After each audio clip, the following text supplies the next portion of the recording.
Right, what are we doing? Warming up the clay so we can shape it. It makes it more malleable. Now, what's an important part of moulding clay? You need to make sure you keep your hands nice and moist, which is why we have our tub of water.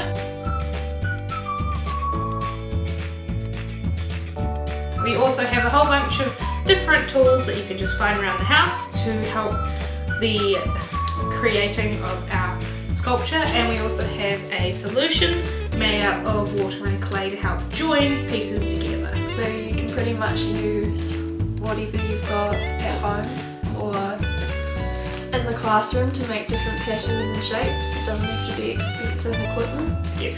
We have a pate spreader, we have a fork, we have a spoon, but we also have pencil. Now you can also use things like toothpicks because you can both use them for roughing up areas that are tiny, but also for using as support in your sculpture. Okay, it is a good idea when making your sculptures to have a chunk of cardboard to do it on, mainly because at the end it'll lift off the cardboard. A good thing to do before sticking it on the cardboard, however, which we still need to do, is to rough up the bottom and then stick it to the cardboard, which will make it easier to remove later. And a good way to do this is to take the bottom, roughing up the bottom like so,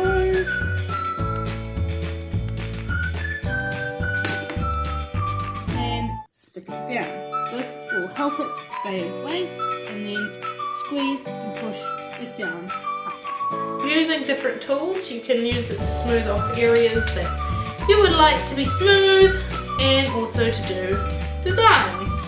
So this is a great activity to do with kids in the classroom because you can obviously incorporate different cultural aspects into whatever you're making.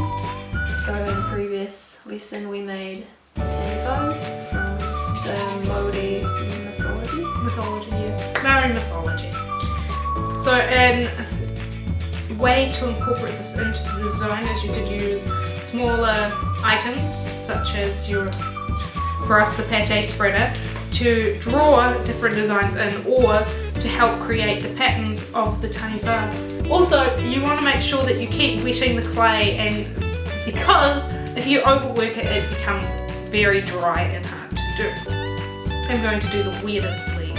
Okay, so to add things on, it's very similar to what we did to put it onto the cardboard. So once again, we'll take the roughed up area. I've got the shape that I would like, and I'm going to stick them there. So what we got to do is rough up this area here, but also the area in which our lead in this instance will be put on.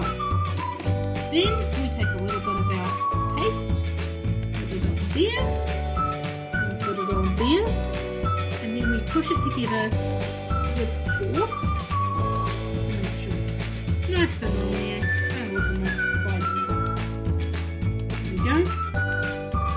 Then we smooth off any cracks. What this does will make sure that even though it looks like it's on now, if you were to do this wrong or differently, then later on when it dries, it will start to crack and then separate.